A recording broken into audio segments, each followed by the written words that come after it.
Sir FIR हो चुका है तो क्या अब जस्टिस मिल जाएगा क्या? ये कॉमन क्वेश्चन जो लगातार पूछा जा रहा है लॉ स्टूडेंट्स के द्वारा और तमाम सिटीजन्स के द्वारा। अभी रिसेंटली हमने देखा कि रेसलर्स जो प्रोटेस्ट कर रहे हैं दिल्ली में जंतर मंतर पे, और उसी संदर्भ में ये क्वेश्चन पूछा जा रहा है कि एफआईआर तो हो चुका, तो क्या एफआईआर होने से जस्टिस मिल जाएगा इनको? चलिए आज हम इस वीडियो के माध्यम से कुछ प्रैक्टिकल चीज मैं आपको बताने का प्रयास करता हूं। प्रैक्टिकल चीज आपको जानकारी शायद ना हो, हमें है क्योंकि हम हर दिन इसी से डील करते हैं, हमारा हर दिन का काम होता है। तो हम कोशिश करते हैं कि इस वीडियो के माध्यम से आपको कुछ ना कुछ जरूर बताएं जो प्रैक्टिकल चीजें कैसे होती है। एफआईआर होने के बाद सबसे पहला काम यह होता है कि इन्वेस्टिगेशन स्टार्ट हो जाता है। इन्वेस्टिगेशन कौन करेगा? पुलिस करेगी। अलग अलग स्टेट की पुलिस इन्वेस्टिगेशन करती है। चूंकि यह मैटर दिल्ली का है तो दिल्ली पुलिस इन्वेस्टिगेशन कर रही है। अब इन्वेस्टिगेशन वो कैसे करेगी, क्या करेगी, यह जुडिशरी पुलिस को नहीं बता सकता। इसलिए नहीं बता सकता क्योंकि सेपरेशन ऑफ पावर, जो एग्जीक्यूटिव है वो सेपरेट है, जो जुडिशरी है वो सेपरेट है। दोनों एक दूसरे के काम में दखल अंदाजी नहीं कर सकते। तो किसको इन्वेस्टिगेट करना है, किसको बुलाना है, किससे क्या क्वेश्चन पूछना है, क्या क्वेश्चन नहीं पूछना है, क्या एविडेंसेस हमें कोर्ट में प्रोड्यूस करना है, ये पुलिस का काम है, ये इन्वेस्टिगेशन का पार्ट है। अब जरा सोचिए कि यदि पुलिस बायस हो तो क्या वो सही तथ्यों को रिकॉर्ड पे लाएगी? क्या वो सही चीजों को, सही क्वेश्चंस को जो होना चाहिए एक्चुअली में किसी को दंड दिलाने के लिए जो जरूरी है, क्या वो करेगी पुलिस? नहीं करती है। मैं दोबारा रिपीट करूं, नहीं करती है पुलिस।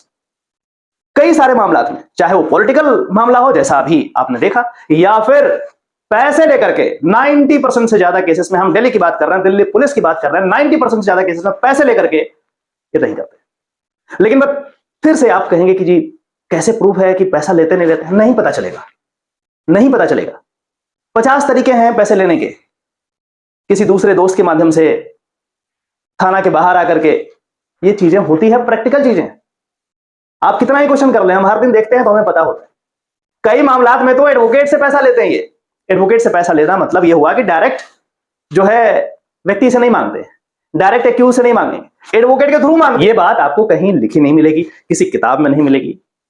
ये एडवोकेट जो है वही बता पाएंगे कि हाँ एक्चुअल में ऐसा होता है, ये सच्चाई है पुलिस की, आपको ये मानना चाहिए। और नहीं मानना है तो रिसर्च करके देख लीजिए, आपको पता लग जाएगा। आप ये भी रिसर्च कीजिएगा कि पुलिस वाले कितने ठेले वालों से, छोटा छोटा जो दुकान लगाते हैं रोड पे, उनसे, रेडी वालों से पैसा लेते हैं या नहीं लेते हैं, और क्या ये पैसा ऊपर ऑफिसर के पास पहुंचता है नहीं पहुंचता है। जरा देखिएगा, आपको पता लग जाएगा। किसी भी स्टेट के हो कोई फर्क नहीं पड़ता, दिल्ली आने की जरूरत नहीं है, अपने स्टेट में पता कर लीजिए, आपको पता लग जाएगा कि पुलिस कितनी करप्ट है, आपके स्टेट की, हमारे स्टेट की, हर स्टेट की। तो बात हम कर रहे थे कि क्या हम अनबायस्ड इन्वेस्टिगेशन पुलिस करती है? मैं ये तो नहीं कहूंगा कि नहीं करती। बहुत सारे मामला हमने देखे हैं जिसमें अनबायस्ड इन्वेस्टिगेशन भी है, या यूं कहें कि बहुत सारे पुलिस ऑफिसर्स इतने ईमानदार हैं कि वो कायदे से इन्वेस्टिगेशन बहुत अच्छा करते हैं। लेकिन ज्यादातर पुलिस वाले करप्ट हैं, टू बी वेरी फ्रैंक, तो वो उस तरीके से करते हैं। अब वो सही चीज को रिकॉर्ड पे ना लाएंगे, ना ही कोर्ट उन्हें पनिश करेगी। कोर्ट को चाहिए साक्ष्य, एविडेंस। कोर्ट बिना एविडेंस के आपको पनिश नहीं करती। कई सारे ऐसे एग्जांपल हैं जहां पे आपने देखा होगा कि लैक ऑफ एविडेंस के आधार पे आपको छोड़ा जा रहा है, क्योंकि एविडेंस नहीं है, उतने एविडेंस नहीं है जितने में किसी व्यक्ति को कन्विक्शन किया जाए। तो जैसा आप क्या करेंगे? छोड़ देंगे। हाँ, यह बात अलग है कि जब आपको चार्जशीट मिलती है, जब कोर्ट में पेश होगा चार्जशीट, तो एक्यूज को भी मिलता है। अब तो चीजें बदली है, माननीय सुप्रीम कोर्ट ऑफ इंडिया के डायरेक्शंस के अकॉर्डिंग अब विक्टिम्स राइट को रिकॉग्नाइज किया जा रहा है।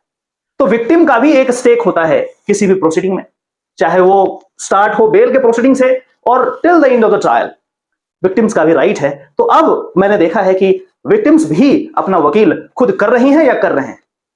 मैं किसी केस में एक बार गया किसी मजिस्ट्रेट साहब के पास, नए नए मजिस्ट्रेट साहब थे। मैंने बोला कि I am representing victim the prosecutors, और आई वाज शॉक्ड। मुझे तो आश्चर्य हुआ कि मैडम ने ये पूछा कि मिस्टर कौंसिल आपका लोकस नहीं है यहाँ पे। मैंने पूछा क्यों माय लॉर्ड? तो उन्होंने कहा कि स्टेट रिप्रेजेंट कर रही है, पीपी साहब यहाँ पे। परहैप्स वो जजमेंट मैडम ने नहीं पढ़ा था। मैंने कहा कि जरा ये जजमेंट पढ़िए, जरा मैं आपको रेलेवेंट पैराग्राफ बताता हूं। बोले नहीं, ये यहां पे लॉजिक मत दीजिए, आपका लोकस ही नहीं, मैं सुनूंगी नहीं। तो मैंने कहा कि आप ऑर्डर पास कीजिए, फिर ऑर्डर पास कीजिए और उसमें लिखिए कि मैं सबमिशन कर रहा था कि माननीय सुप्रीम कोर्ट का जजमेंट है, उसके बाद भी आप नहीं लोकस बता रही मेरा। तब जाकर के बहुत सारा जब फोर्स लगाना पड़ा, तब जाकर के वो जजमेंट देखी, तब फिर जाकर के डाउन हुई। जज भी हर चीज पढ़े जरूरी तो नहीं है, लेकिन हाँ कोई एडवोकेट यदि बता रहा है तो सुनिए कम से कम, नहीं तो इनजस्टिस होगा।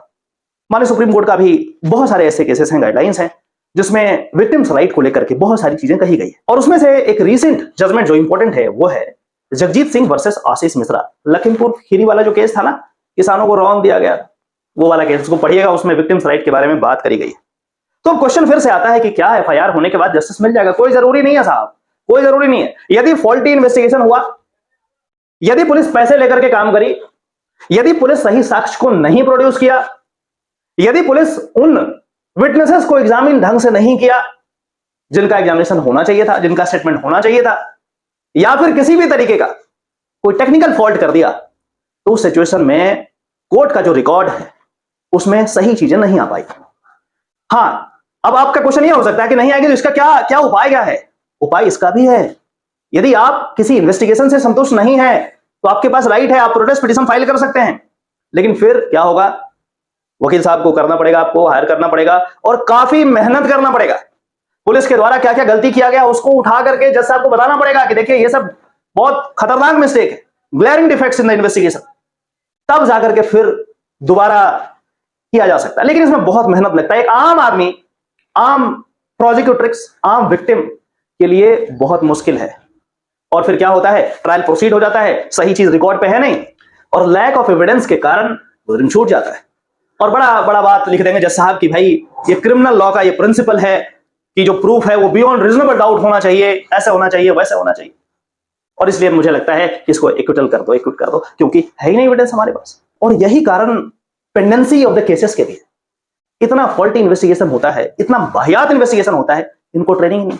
कहने को आईपीएस हैं, सोसाइटी में बड़ा कॉलर ऊपर करके उठते हैं, आता ही नहीं इन्वेस्टिगेशन करना है। I am sorry to state this, आता ही नहीं है।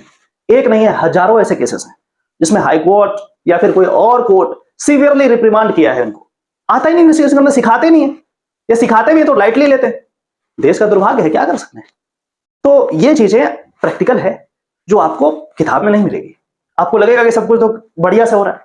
बढ़िया से यदि होता तो एफआईआर दर्ज कराने में सुप्रीम कोर्ट के पास जाना पड़ता। It means what?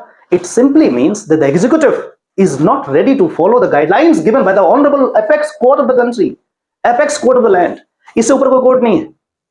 तो ये सारी प्रैक्टिकल चीजें हैं जो आपको फेस करने को मिलेगी जब आप लिटिगेशन में आएंगे, जब आप वकालत में आएंगे। इसीलिए कहते हैं कि भाई किताब में पढ़ते कुछ और हैं आप, होता कुछ और है। तो ये कहना कि एफआईआर होने के बाद जस्टिस मिल जाएगी, मैं इससे इत्तेफाक नहीं रखता। जब तक कि इन्वेस्टिगेशन ढंग से ना हो, जब तक कि आपका एडवोकेट, जो विक्टिम का एडवोकेट है, वो बिल्कुल लगा ना रहे ड्यूरिंग द इंटायर ट्रायल, जब तक वो नहीं लगा रहेगा तब तक जस्टिस मिले जरूरी नहीं है। बहुत मुश्किल है, आसान नहीं है।